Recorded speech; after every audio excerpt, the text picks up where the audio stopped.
elected is still in the grip of policy uncertainties. Elevated asset prices, political uncertainties, and shipping disruptions continue to pose significant downside risks for growth and upside risks to inflation. In this context, India's economic growth continues to be the shining exception and will remain so in the years ahead.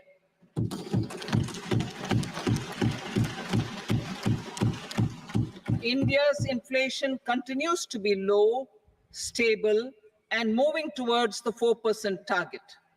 Core inflation, that is non-food and non-fuel, currently is 3.1%. Steps are being taken to ensure supplies of perishable goods reach markets adequately. Interim budget.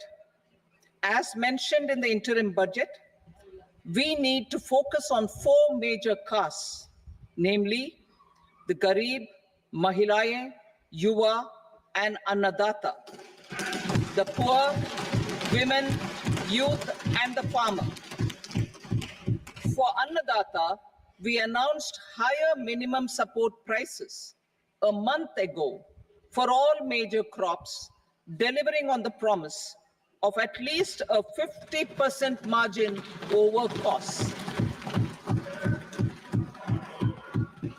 Pradhan Mantri Garib Kalyan Anna Yojana was extended for 5 years, benefiting more than 80 crore people. Administrative actions for approval and implementation of various schemes announced in the interim budget are well underway. The required allocations have been made. Budget theme. Turning attention to the full year and beyond in this budget, we particularly focus on employment, skilling, MSMEs, and the middle class. I'm happy to announce the Prime Minister's package of 5 schemes and initiatives to facilitate employment, skilling, and other opportunities for 4.1 crore youth over a 5-year period, with a central outlay of 2 lakh crore rupees. I will speak about them shortly, while more details may be seen in the annexure. This year, I've made a provision of 1.48 lakh rupees, 1.48 lakh crore rupees for education, employment, and skilling. Budget priorities. The people have given a unique opportunity to our government to take the country on the path of strong development and all-round prosperity. In the interim budget, we promise to present a detailed roadmap for our pursuit of Vikasit Bharat, in line with the strategy set out in the interim budget. This budget envisages sustained efforts on the following 9 priorities for generating ample opportunities for all. Number 1, productivity and resilience in agriculture. Number 2, employment and skilling. Number 3, inclusive human resource development and social justice. 4, manufacturing and services. 5, urban development. 6, energy security. 7, infrastructure. 8, innovation, research and development. And 9, next generation reforms. Subsequent budgets will build on these and add more priorities and actions.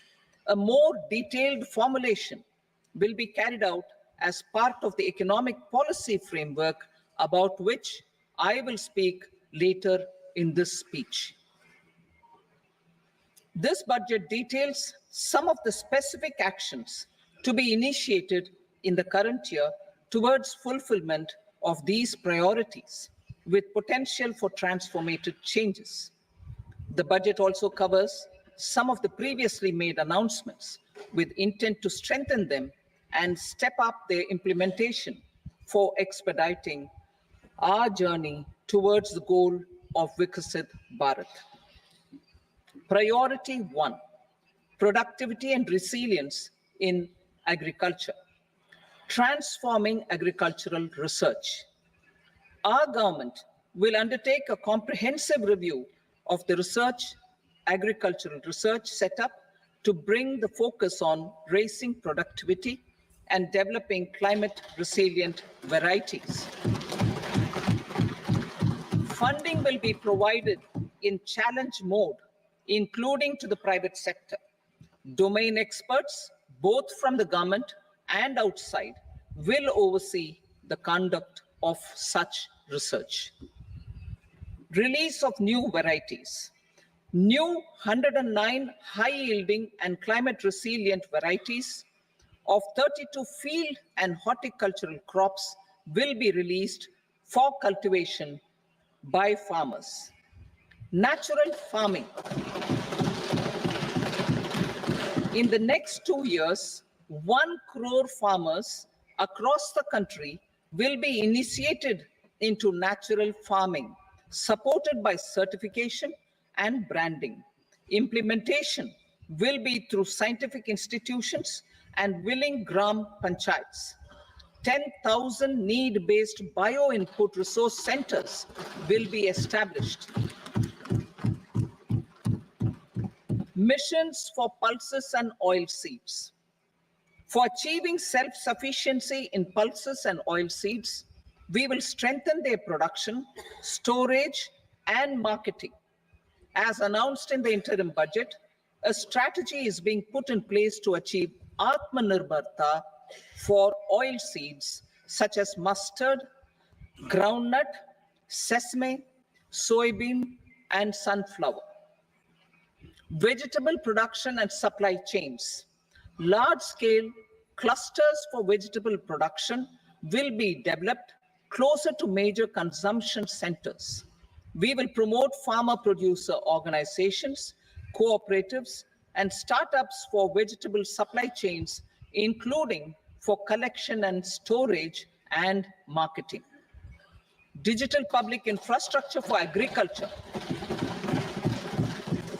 Buoyed by the success of the pilot project, our government, in partnership with the states, will facilitate the implementation of the digital public infrastructure in agriculture for coverage of farmers and their lands in 3 years. During this year, digital crop survey for Kharif using the DPI will be taken up in 400 districts. The details of 6 crore farmers and their lands will be brought into the farmer and land registries. Further, the issuance of Jan Samarth-based Kisan credit cards will be enabled in 5 states. Shrimp production and export. Financial support for setting up a network of nucleus breeding centers for shrimp brood stocks will be provided. Financing for shrimp farming, processing, and export will be facilitated through NABARD. National cooperation policy. Our government will bring out a national cooperation policy for systematic, orderly, and all-round development of the cooperative sector, fast-tracking growth of rural economy and generation of employment opportunities on a large scale will be the policy goal. This year, I have made a provision of 1.52 lakh crore rupees for agriculture and allied sectors.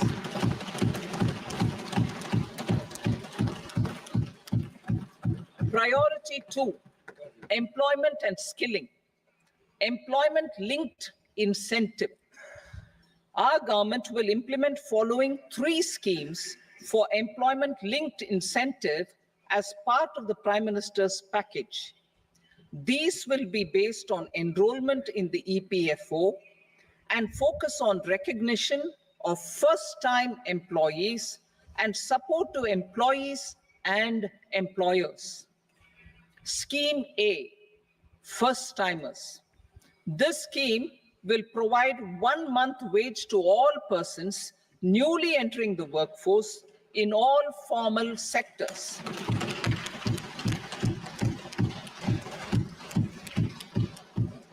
Direct benefit transfer of 1 month's salary in 3 installments to first-time employees as registered in the EPFO will be up to 15,000 rupees. The eligibility limit will be a salary of 1 lakh per month.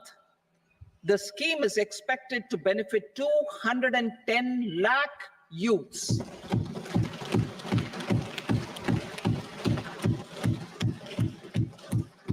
Scheme B, job creation in manufacturing. This scheme will incentivize additional employment in the manufacturing sector linked to the employment of first-time employees.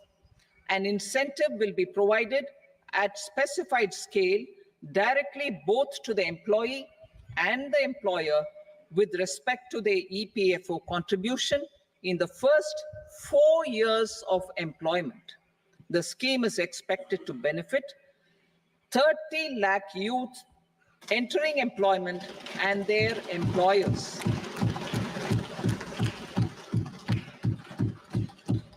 Scheme C, support to employers. This employer-focused scheme will cover additional employment in all sectors. All additional employment within a salary of 1 lakh rupee per month will be counted. The government will reimburse to employers up to 3,000 rupees per month for 2 years towards the EPFO contribution for each additional employee. The scheme is expected to incentivize additional employment of 50 lakh persons.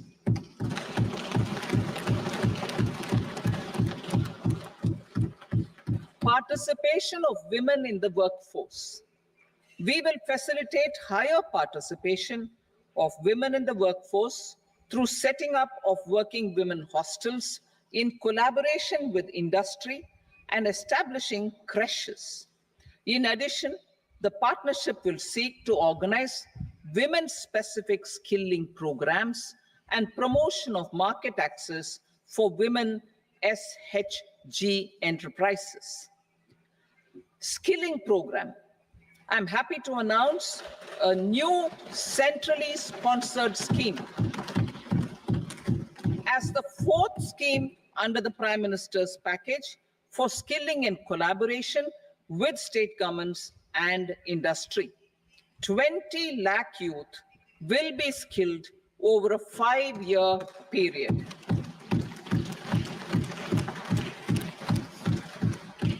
$1,000 industrial training institutes will be upgraded in hub and spoke arrangements with outcome orientation.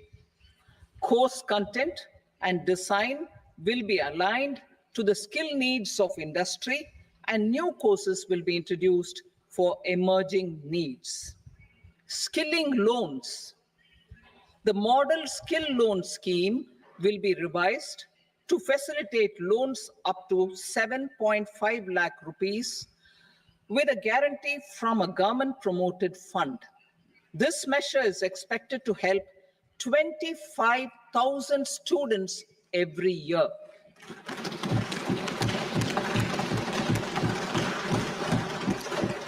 Education loans. For helping our youth who have not been eligible for any benefit under government schemes and policies, I am happy to announce a financial support for loans up to 10 lakh rupees for higher education in domestic institutions.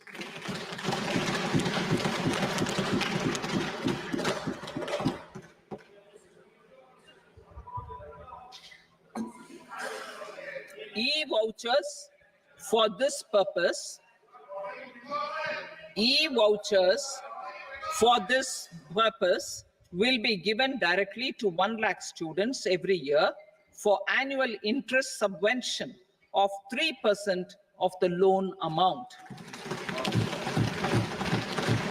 Priority 3, inclusive human resource development and social justice, saturation approach. Our government is committed to all-round, all-pervasive, and all-inclusive development of people, particularly farmers, youth, women, and the poor. For achieving social justice comprehensively, the saturation approach of covering all eligible people through various programs, including those for education and health, will be adopted to empower them by improving their capabilities. Implementation of schemes meant for supporting economic activities by craftsmen, artisans, self-help groups, scheduled caste, scheduled tribe, and women entrepreneurs and street vendors such as the PM Vishwakarma, PM Swanidhi, National Livelihood Missions, and Stand Up India will be stepped up. Purvodaya. The states in the eastern part of the country are rich in endowments and have strong cultural traditions. We will formulate a plan, Purvodaya, for the all-round development of the eastern region of the country, covering Bihar, Jharkhand, West Bengal, Odisha, and Andhra Pradesh.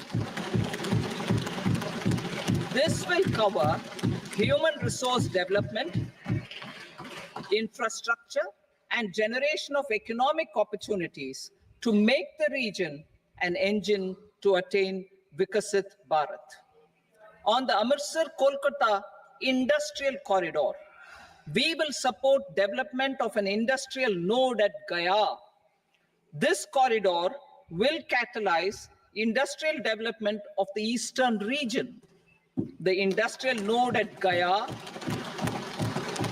will also be a good model for developing our ancient centers of cultural importance into future centers of modern economy. This model shall showcase Vikas B, Virasat B in our growth trajectory.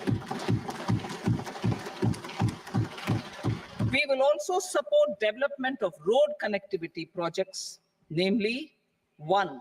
Patna Purnia Expressway, 2. Buxar Bhagalpur Expressway, 3. Bodh Gaya, Rajgir, Vaishali, and Darbhanga spurs, and 4.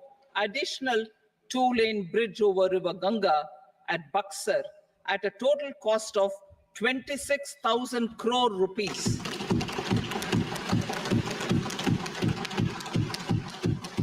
Power projects, including setting up of a new 2,400 megawatt power plant at Peer Painti, will be taken up at a cost of 21,400 crore rupees. New airports, medical colleges, and sports infrastructure in Bihar will be constructed. An additional allocation to support capital investments will be provided. The requests of Bihar government for external assistance from multilateral development banks will be expedited.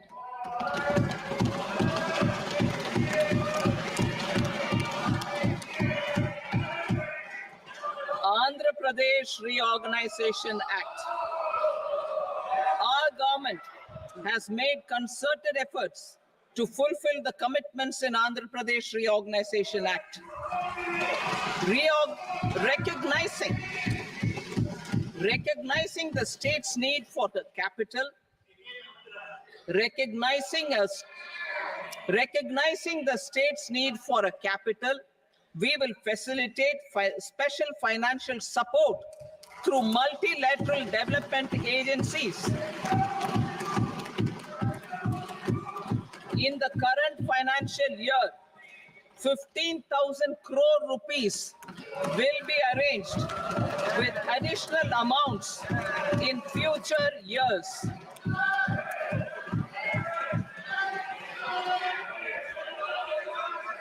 Our government is fully committed to financing and early completion of the Polavaram irrigation project, which is the lifeline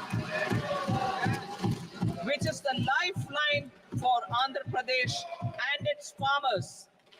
This will facilitate our country's food security as well. Under the Act, Andhra Pradesh Reorganization Act, for promoting industrial development, funds will be provided for essential infrastructure such as water, power, railways, and roads in Kopparthi node on the Visakhapatnam-Chennai industrial corridor and Varavakal node on the Hyderabad-Bangalore industrial corridor. An additional allocation will be provided this year towards capital investment for economic growth. Grants for backward regions of Rayalaseema, Prakasham, North Coastal Andhra, as stated in the Act, will be provided. PM Awas Yojana. 3 crore additional houses under the PM Awas Yojana in rural and urban areas in the country have been announced, for which the necessary allocations are being made. Women-led development.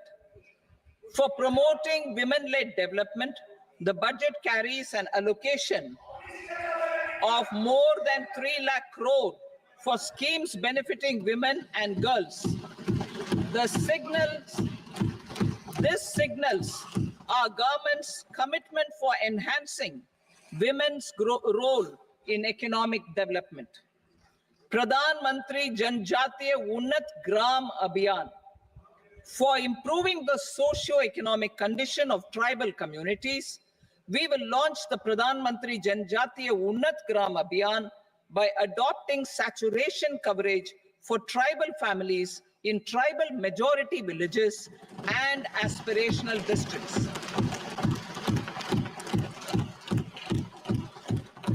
This will cover 63,000 villages, benefiting 5 crore tribal people. Bank branches in northeastern region. More than 100 branches of India Post Payment Bank will be set up in the northeast region to expand the banking services. This year, I have made a provision of 2.66 lakh crore rupees for rural development, including rural infrastructure. Priority 4, manufacturing and services, support for promotion of MSMEs. This budget provides special attention to MSMEs and manufacturing, particularly labor-intensive manufacturing. We have formulated a package covering financing, regulatory changes, and technology support for MSMEs to help them grow and also compete globally, as mentioned in the interim budget. I'm happy to announce the following specific measures. Credit guarantee scheme for MSMEs in the manufacturing sector. For facilitating term loans to MSMEs for purchase of machinery and equipment without collateral or third-party guarantee, a credit guarantee scheme will be introduced. The scheme will operate on pooling of credit risks of such MSMEs.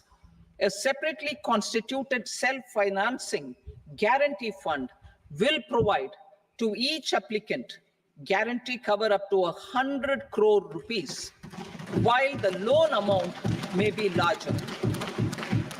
The borrower will have to provide an upfront guarantee fee and an annual guarantee fee on the reducing loan balance. New assessment model for MSME credit. Public sector banks will build their own in-house capability to assess MSMEs for credit instead of relying on external assessment.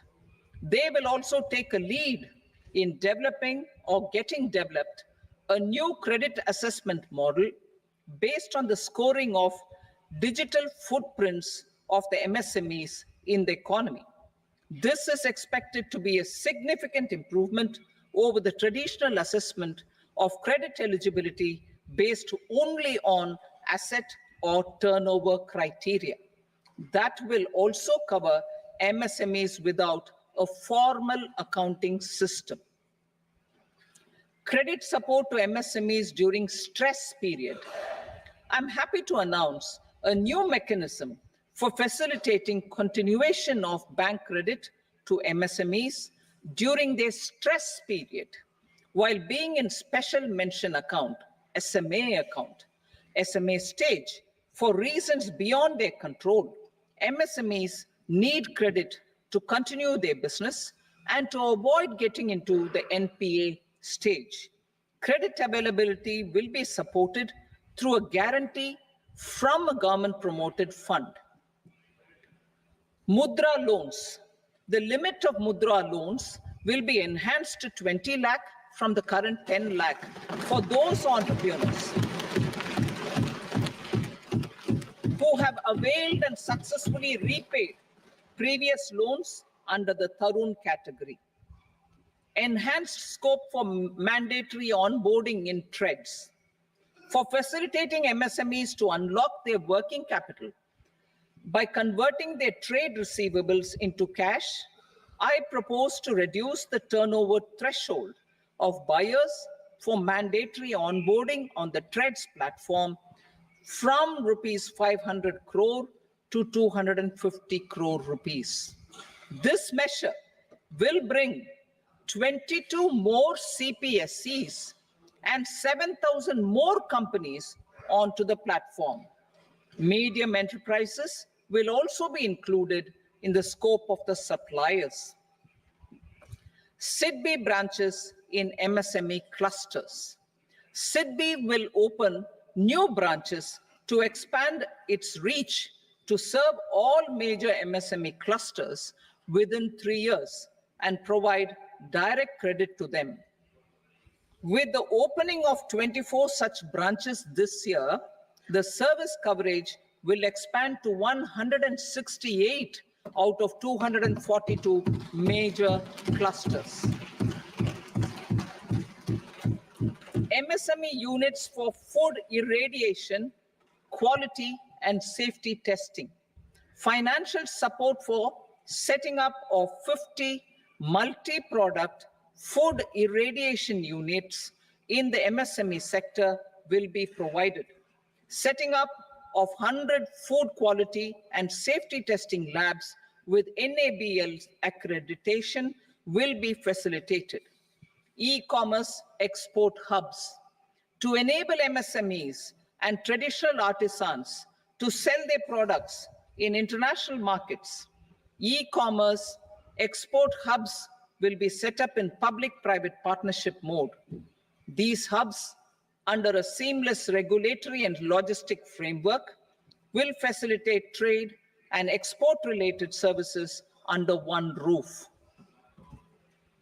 Measures for promotion of manufacturing and services. Internship in top companies. As the fifth scheme under Prime Minister's package, our government will launch a comprehensive scheme for providing internship opportunities in 500 top companies to 1 crore youth in 5 years. They will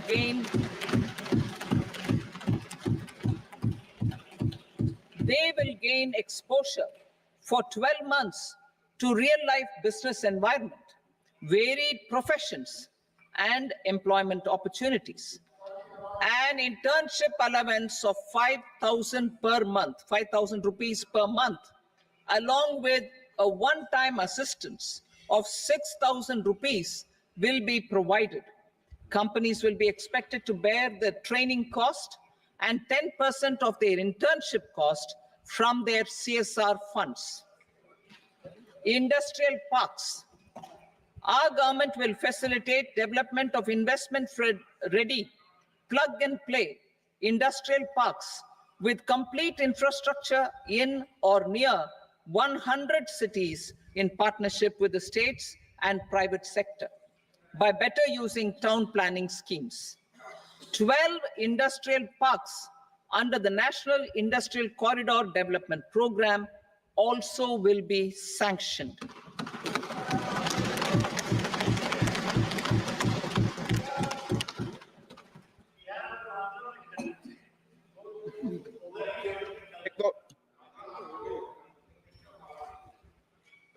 Veji paper, no, please, Petier.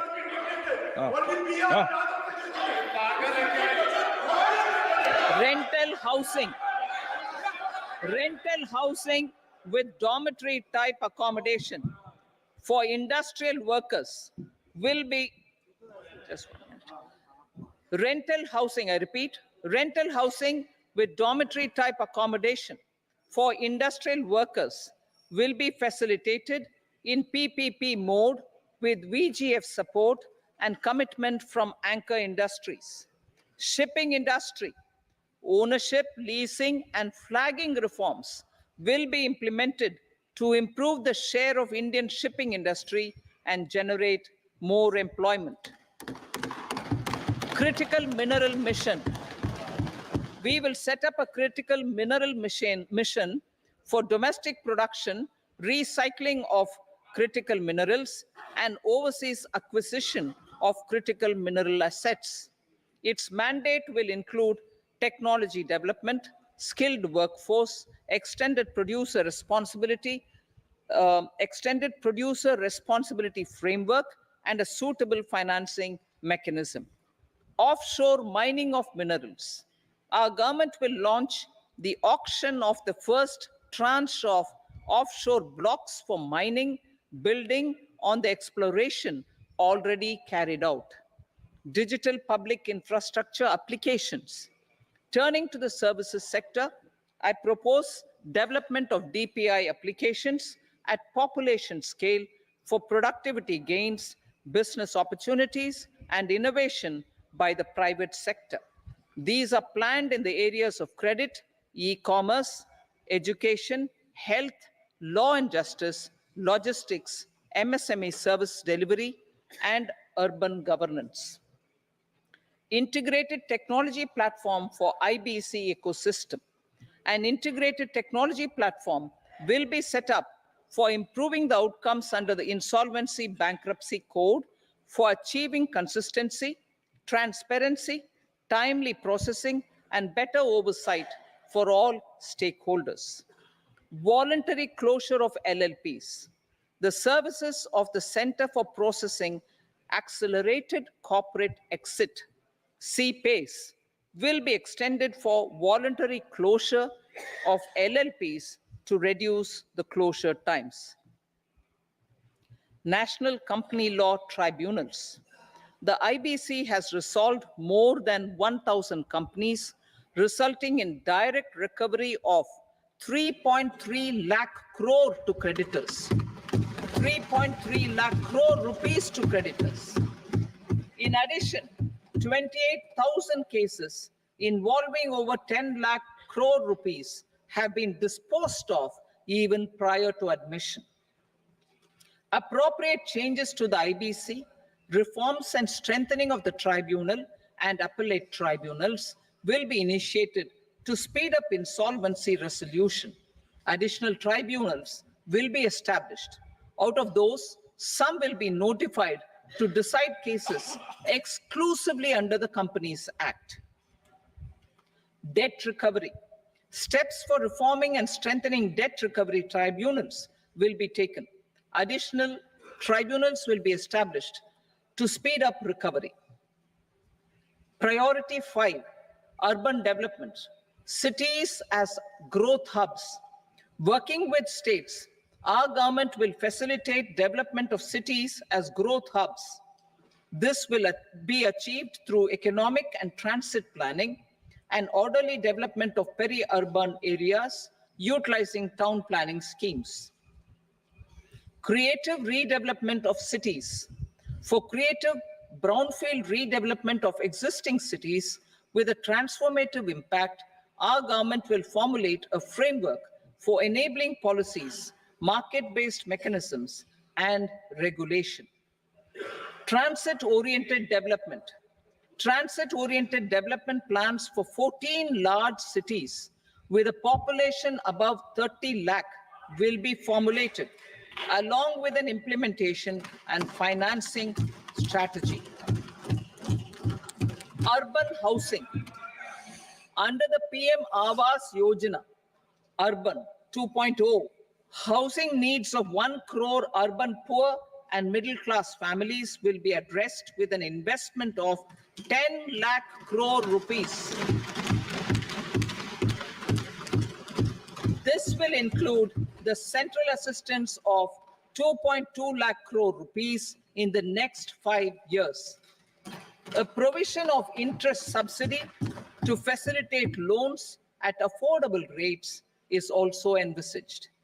In addition, enabling policies and regulations for efficient and transparent rental housing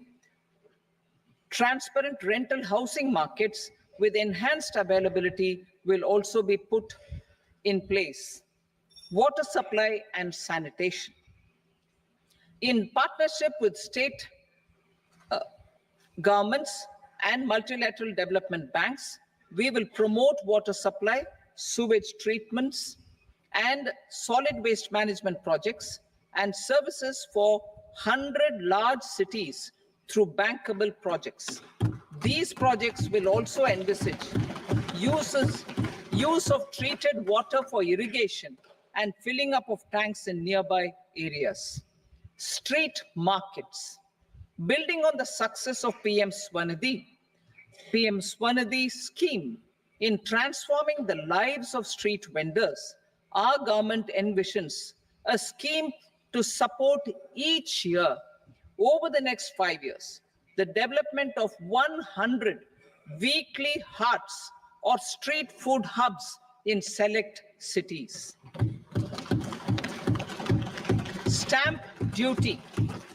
We will encourage states which continue to charge high stamp duty to moderate the rates for all and also consider further lowering duties for properties purchased by women. This reform will be made an essential component of urban development schemes. Priority 6, energy security, energy transition. In the interim budget, I had announced our strategy to sustain high and more resource efficient economic growth, along with the energy security in terms of availability, accessibility, and affordability. We will bring out a policy document on appropriate energy transition pathways that balances the imperatives of employment, growth, and environmental sustainability. PM Surya Ghar Muft Bijli Yojana. PM Surya Ghar Muft Bijli Yojana. In line with the announcement in the interim budget,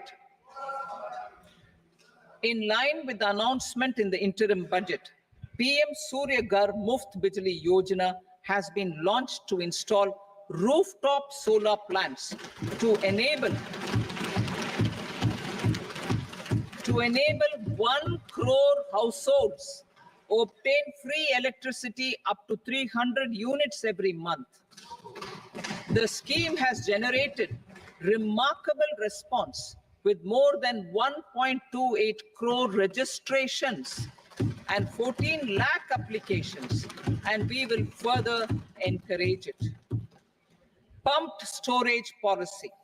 A policy for promoting pumped storage projects will be brought out for electricity storage and facilitating smooth integration of the growing share of renewable energy with its variable and intermittent nature in the overall energy mix.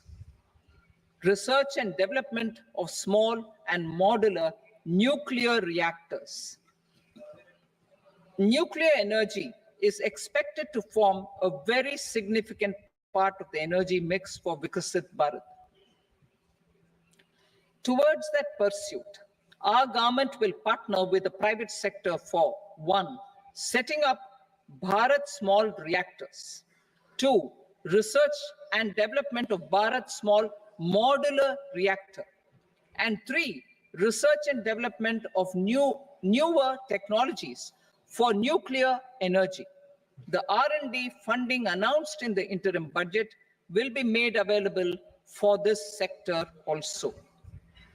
Advanced ultra supercritical thermal power plants.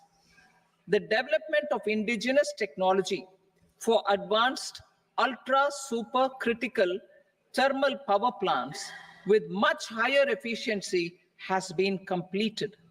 A joint venture between NTPC and BHEL will set up a full-scale 800 megawatt commercial plant using AUSC technology.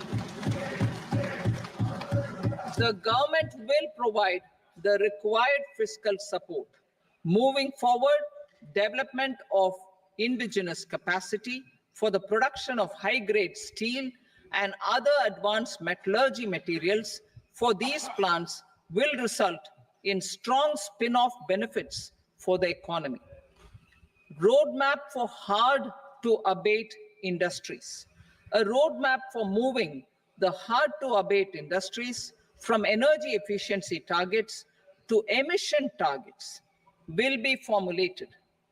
Appropriate regulations for transition of these industries from the current perform, achieve, and trade mode to Indian carbon market mode will be put in place. Support to traditional micro and small industries. An investment-grade energy audit of traditional micro and small industries in 60 clusters, including brass and ceramic, will be facilitated. Financial support will be provided for shifting them to cleaner forms of energy and implementation of energy efficiency measures. The scheme will be replicated in another 100 clusters in the next phase. Priority 7, infrastructure investment by central government. Significant investment the central government has made over the years in building and improving infrastructure has had a strong multiplier effect on the economy. We will endeavor to maintain strong fiscal support for infrastructure over the next 5 years in conjunction with imperatives of other priorities and fiscal consolidation. This year, I have provided 11,11,111 crore rupees for capital expenditure. This would be 3.4% of our GDP. Infrastructure investment by state governments. We will encourage states to provide support of similar scale for infrastructure, subject to their development priorities. A provision of 1.5 lakh crore rupees for long-term interest-free loans have been made this year also to support the states in their resource allocation. Private investment in infrastructure. Investment in infrastructure by private sector will be promoted through viability gap funding and enabling policies and regulations. A market-based financing framework will be brought out. Pradhan Mantri Gram Sadak Yojana. Phase 4 of the PMGSY will be launched to provide all-weather connectivity to 25,000 rural habitations, which have become eligible in view of their population increase. Irrigation and flood mitigation. Bihar has frequently suffered from floods, many of them originating outside the country. Plans to build flood control structures in Nepal are yet to progress. Our government, through the Accelerated Irrigation Benefit Program and other sources, will provide financial support for projects with estimated cost of 11,500 crore rupees, such as the Kosi-Michi intra-state link and 20 other ongoing and new schemes, including barrages, river pollution abatement, and irrigation projects. In addition, survey and investigation of Kosi-related flood mitigation and irrigation projects will be undertaken. Assam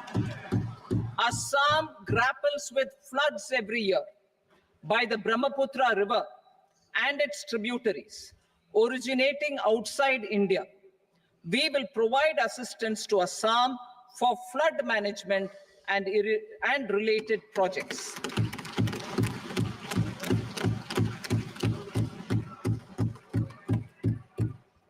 Himachal Pradesh suffered extensive losses due to floods last year. Our government will provide assistance to the state for reconstruction and rehabilitation through multilateral development assistance.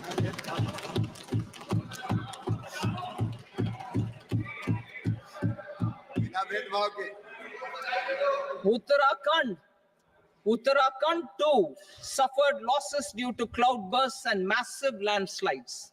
We will provide assistance to the state.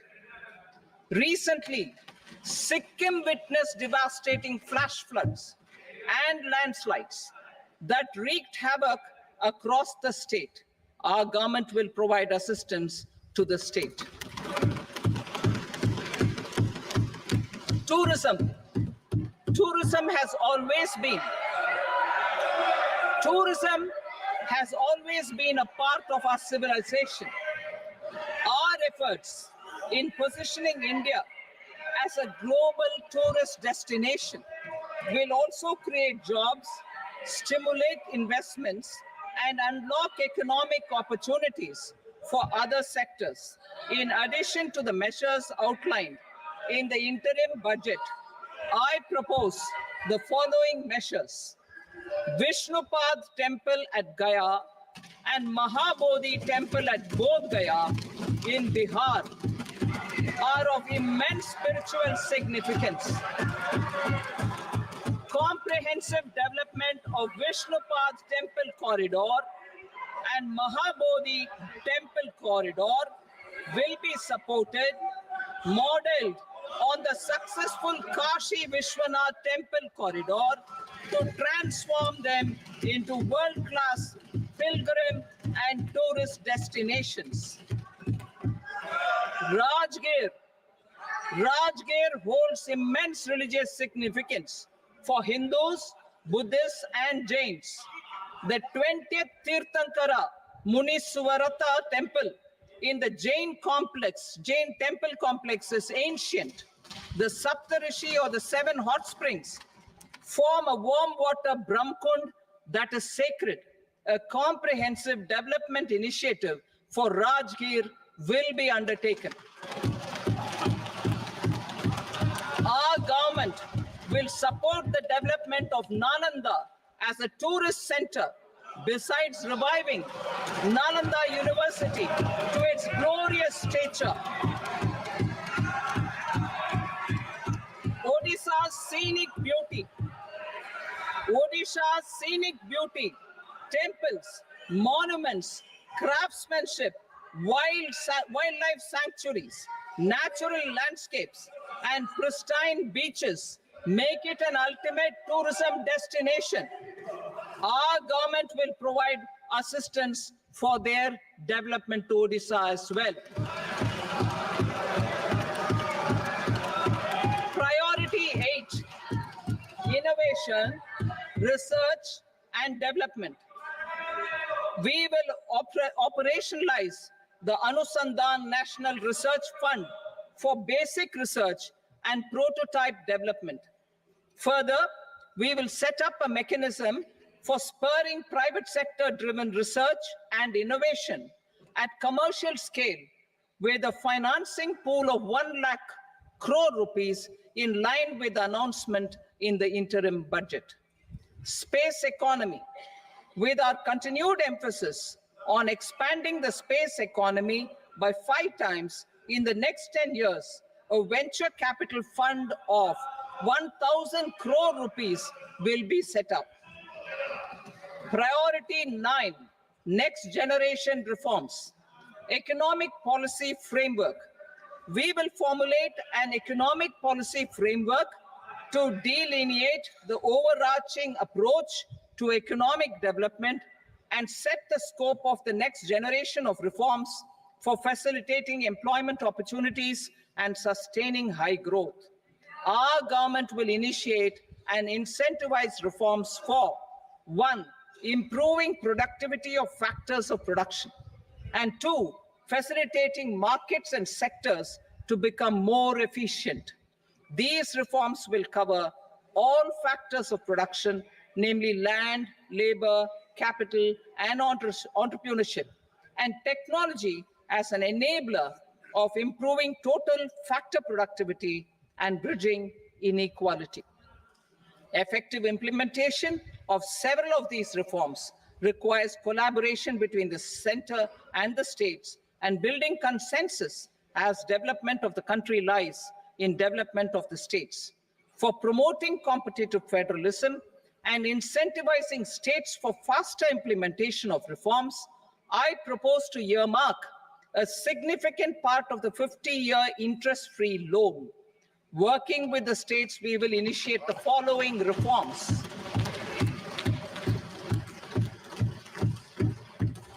Land-related reforms and actions, both in the rural and urban areas, will cover land administration, will cover 1, land administration, planning and management, and 2, urban planning usage and building bylaws. These will be incentivized for completion within the next 3 years through appropriate fiscal support. Rural land-related actions. Rural land-related actions will include 1, assignment of unique land parcel identification number, UL PIN, or Bhu Aadhaar for all lands. 2, digitization of cadastral maps. 3, survey of subdivisions, survey of map subdivisions as per current ownership. 4, establishment of land registry. And 5, linking to the farmers registry. These actions will also facilitate credit flow and other agricultural services. Urban land-related actions. Land records in urban areas will be digitized with GIS mapping. An IT-based system for property record administration, updating, and tax administration will be established. These will also facilitate improving the financial position of urban local bodies. Labor-related reforms. Services to labor. Our government will facilitate the provision of a wide array of services to labor, including those for employment and skilling. A comprehensive integration of e-Shram portal with other portals will facilitate such one-stop solution. Open architecture databases for the rapidly changing labor market, skill requirements, and available job roles, and a mechanism to connect job aspirants with potential employers and skill providers will be covered in these services. Shram Suvidha and Samadhan portal. Shram Suvidha and Samadhan portal will be revamped to enhance ease of compliance for industry and trade. Capital and entrepreneurship related reforms, financial sector vision and strategy. For meeting financing needs of the economy, our government will bring out a financial sector vision and strategy document to prepare the sector in terms of size, capacity, and skills. This will set the agenda for the next 5 years and guide the work of the government, regulators, financial institutions, and market participants. Taxonomy for climate finance. We will develop taxonomy for climate finance for enhancing the availability of capital for climate adaptation and mitigation. This will support achievement of the country's climate commitments and green transition. Variable capital company structure. We will seek the required legislative approval for providing an efficient and flexible mode for financing leasing of aircrafts and ships and pooled funds of private equity through a variable company structure. Foreign direct investments and overseas investment. The rules and regulations for foreign direct investment and overseas investments will be simplified to 1. Facilitate foreign direct investments, 2. Nudge prioritization, and 3. Promote opportunities for using Indian rupee as a currency for overseas investment. NPS Vatsalya. NPS Vatsalya, a plan for contribution by parents and guardians for minors, will be started. On attaining the age of majority, the plan can be converted seamlessly into a normal NPS account. Use of technology. We have successfully used technology for improving productivity and bridging inequality in our economy during the past 10 years. Public investment in digital infrastructure and innovations by the private sector have helped in improving access of all citizens, particularly the common people, to market resources, education, health, and services. We will step up adoption of technology towards digitalization of the economy. Ease of doing business. For enhancing ease of doing business, we are already working on the Jan Vishwas Bill 2.0. Further, states will be incentivized for implementation of the business reforms, action plans, and digitalization. Data and statistics. For improving data governance, collection, processing, and management of data and statistics, different sectoral databases, including those established under the Digital India Mission, will be utilized with active use of technology tools. New pension scheme. The committee to review the NPS has made considerable progress in its work. I'm happy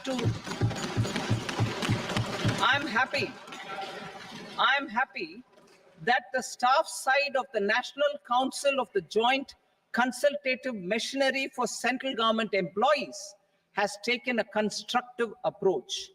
A solution will be evolved which addresses the relevant issues while maintaining fiscal prudence to protect the common citizens. Budget estimates for 24-25. For the year 24-25, total receipts other than borrowings and the total expenditure are estimated at 32.07 lakh crore rupees and 48.21 lakh crore rupees respectively. The net tax receipts are estimated at 25.83 lakh crore rupees. The fiscal deficit is estimated at 4.9% of the GDP. The gross and the net market borrowings through dated securities during 24-25 are estimated at 14.01 lakh crore rupees and 11.63 lakh crore rupees respectively. Both will be less than that in 23-24. The fiscal consolidation path announced by me in 2021 has served our economy very well, and we aim to reach the deficit below 4.5% next year. The government is committed to staying the course. From 2026-27 onwards, our endeavor will be to keep the fiscal deficit each year such that the central government's debt will be on a declining path as percentage of GDP. I will now move to part B.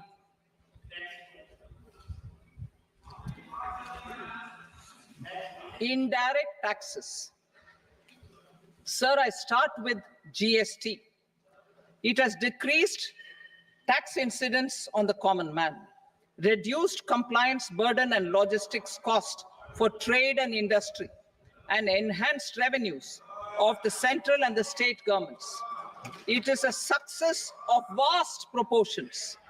To multiply the benefits of GST, we will strive to further simplify and rationalize the tax structure and endeavor to expand it to the remaining sectors. My proposals for customs duties intend to support domestic manufacturing, deepen local value addition, promote export competitiveness, and simplify taxation while keeping the interest of the general public and consumers surmount. In Budget 22-23, we reduced the number of customs duty rates. I propose to undertake a comprehensive review of the rate structure over the next 6 months to rationalize and simplify it for ease of trade, removal of duty inversion, and reduction of disputes. I shall now take up sector-specific customs duty proposals. Medicine and medical equipments. To provide relief to cancer patients, I propose to fully exempt 3 more medicines from customs duties.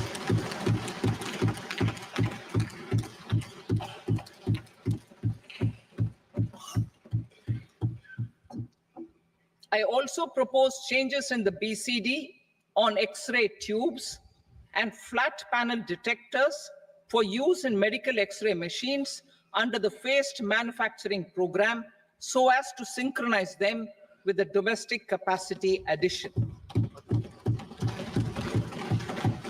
Mobile phone and related parts. With a 3-fold increase in domestic production and almost a 100-fold jump in exports of mobile phones over the last 6 years, the Indian mobile industry has matured. In the interest of consumers, I now propose to reduce the BCD on mobile phone, mobile PCBA, and mobile charger to 15%. Critical minerals. Minerals such as lithium, copper, cobalt, and rare earth elements are critical for sectors like nuclear energy, renewable energy, space, defense, telecommunications, and high-tech electronics. I propose to fully exempt customs duties on 25 critical minerals and reduce BCD on 2 of them.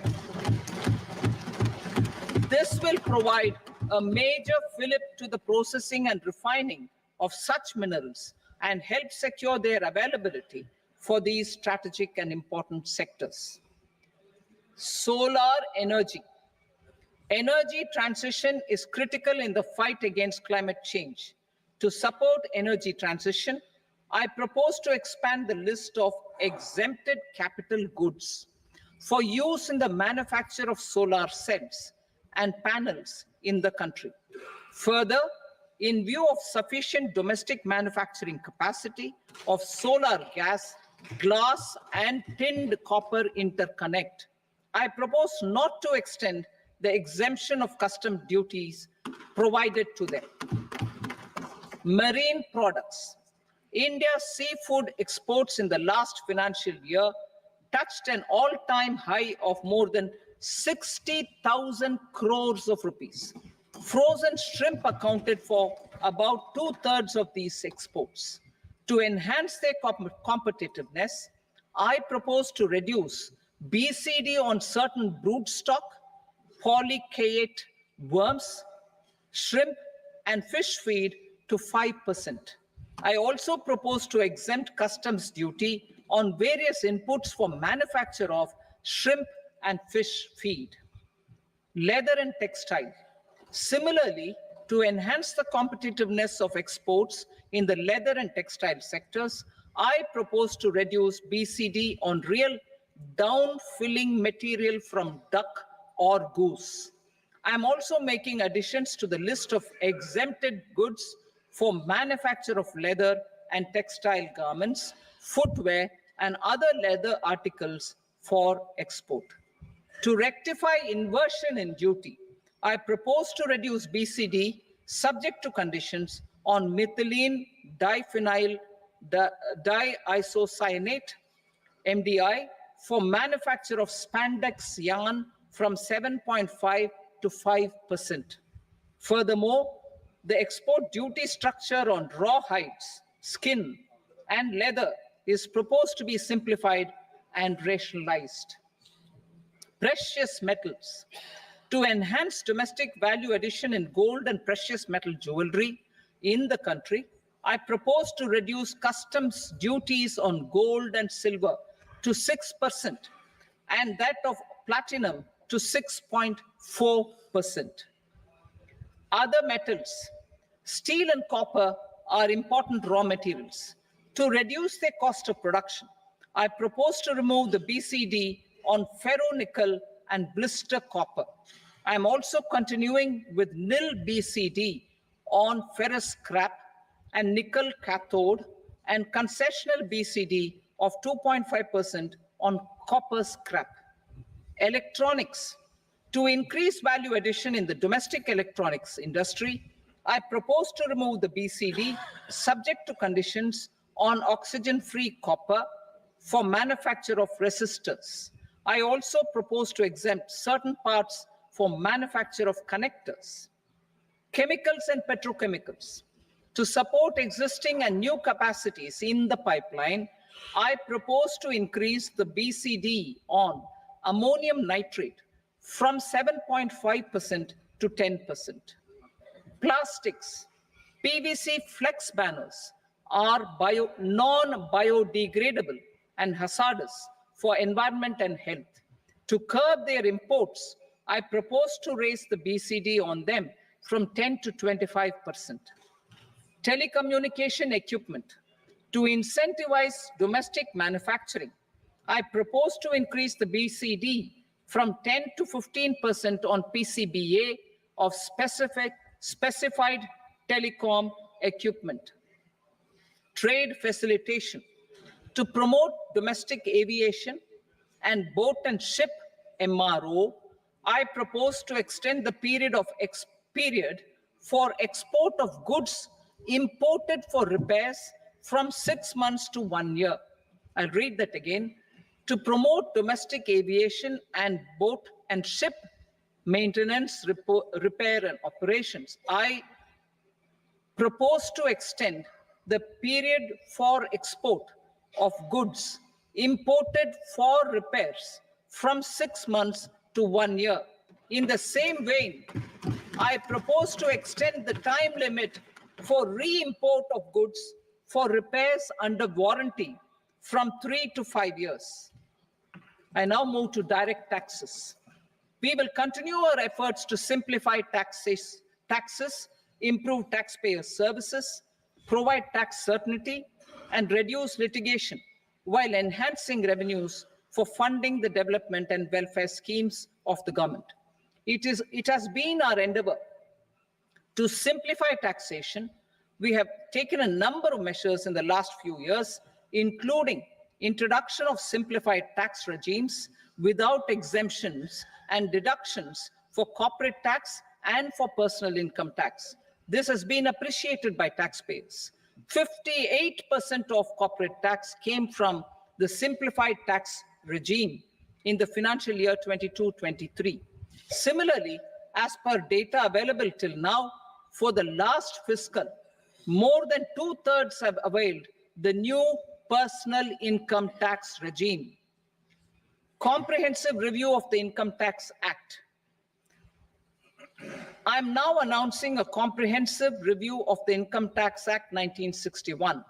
The purpose is to make the act concise, lucid, easy to read, and understand. This will reduce disputes and litigation, thereby providing tax certainty to the taxpayers. I will also bring down the demand embroiled in litigation.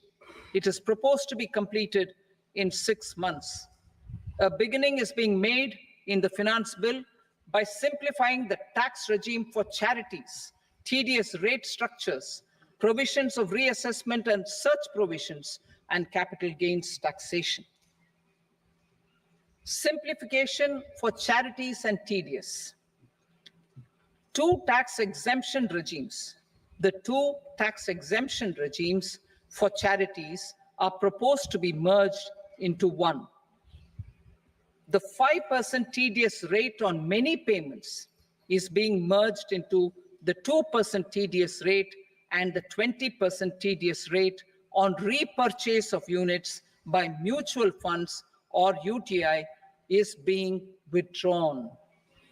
Tedious rate on e-commerce operators is proposed to be reduced from 1 to 0.1%.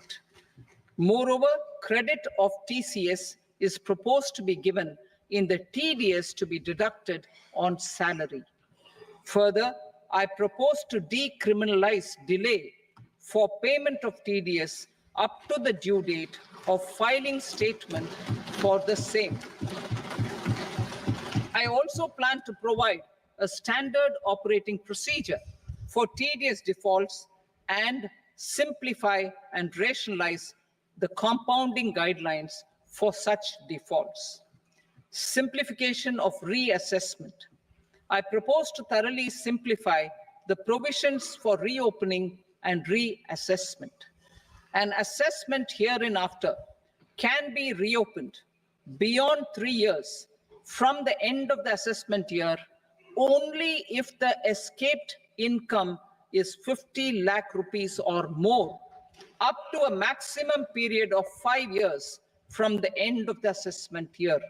Even in such cases, a time limit of 6 years before the year of the search, as against the existing time limit of 10 years, is being proposed. This will reduce tax uncertainty and disputes. Simplification and rationalization of capital gains. Capital gains taxation is also proposed to be hugely simplified. Short-term gains on certain financial assets shall henceforth attract a tax rate of 20%, while that on all other financial assets and all non-financial assets shall continue to attract the applicable tax rate. Long-term gains on all financial and non-financial assets, on the other hand, will attract a tax rate of 12.5%. For the benefit of the lower and the middle income classes, I propose to increase the limit of exemption of capital gains on certain financial assets to 1.25 lakh rupees per year. Listed financial assets held for more than a year will be classified as long-term, while unlisted financial assets and all non-financial assets will have to be held for at least 2 years to be classified as long-term. Unlisted bonds and debentures, debt mutual funds, and market-linked debentures, irrespective of holding period, however, will attract tax on capital gains at applicable rates. Taxpayer services. All the major taxpayer services under GST and most services under customs and income tax have been digitalized.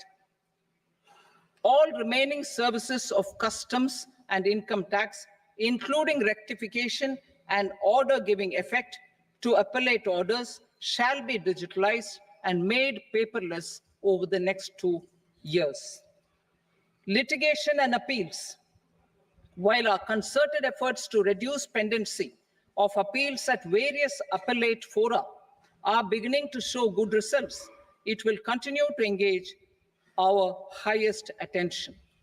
To dispose of the backlog of first appeals, I plan to deploy more officers to hear and decide such appeals, especially those with large tax effect. For resolution of certain income tax disputes pending in appeal, I am also proposing Vivad Se Vishwas Scheme 2024. Further, I propose to increase monetary limits for filing appeals related to direct taxes, excise, and service tax in the tax tribunals, high courts, and Supreme Court to 60 lakh rupees, 2 crore rupees, and 5 crore respectively, with a view to reduce litigation and provide certainty in international taxation. We will expand the scope of safe harbor rules and make them more attractive. We will also streamline the transfer pricing assessment procedure. Employment and investment.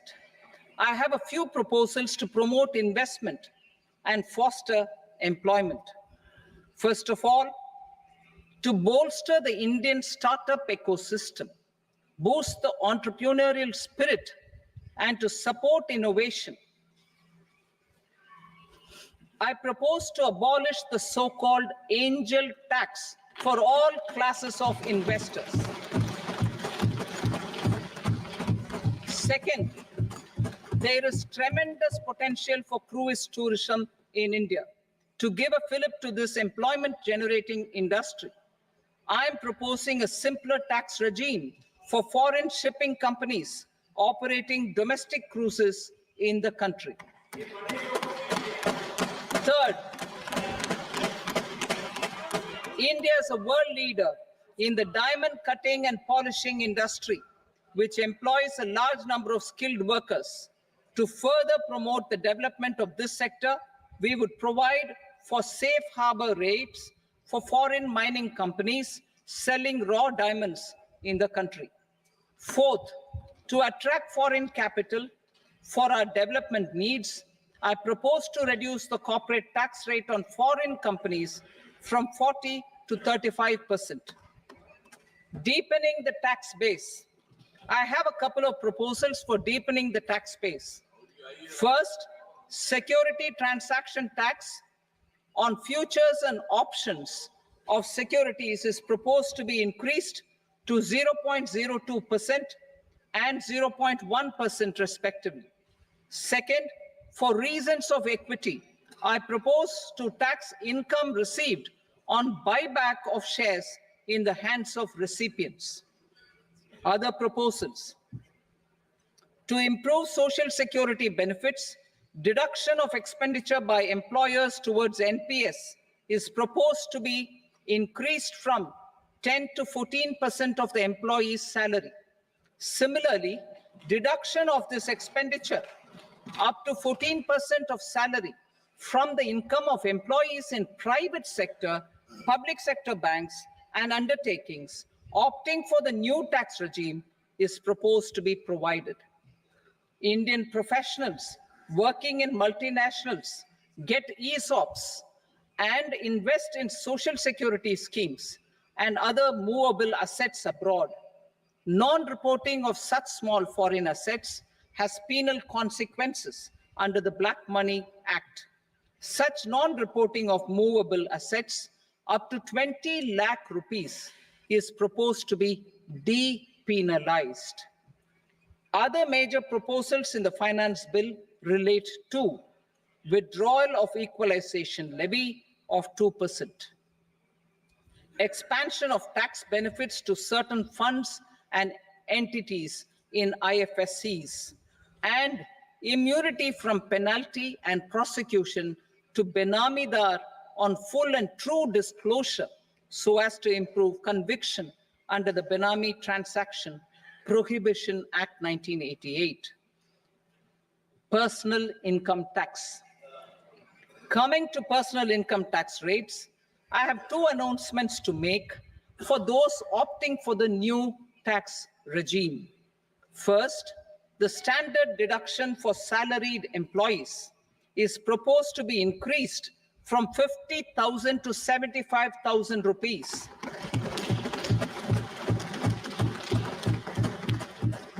Similarly, deduction on family pension for pensioners is proposed to be enhanced from 15,000 to 25,000 rupees. This will provide relief to about 4 crore salaried individuals and pensioners.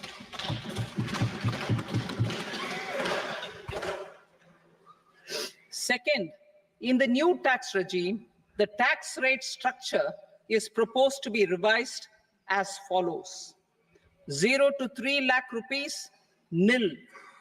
3 to 7 lakh rupees, 5%. 7 to 10 lakh rupees, 10%.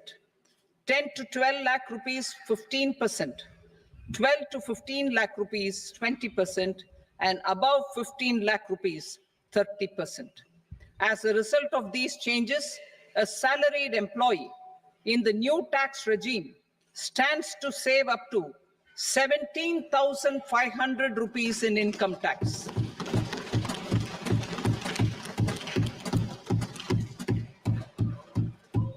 Apart from these, I am also making some other changes as given in the annexure. As a result of these proposals, revenue of about 37,000 crore, that is 29,000 crore in direct taxes and 8,000 crore in indirect taxes will be foregone, while revenue of about 30,000 crore rupees will be additionally mobilized. Thus, the total revenue foregone is about 7,000 crores annually. Mr. Speaker, sir, with this, I commend the budget to this august House. Jai Hind.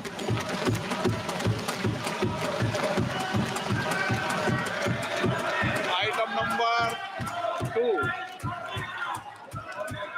Item number 2.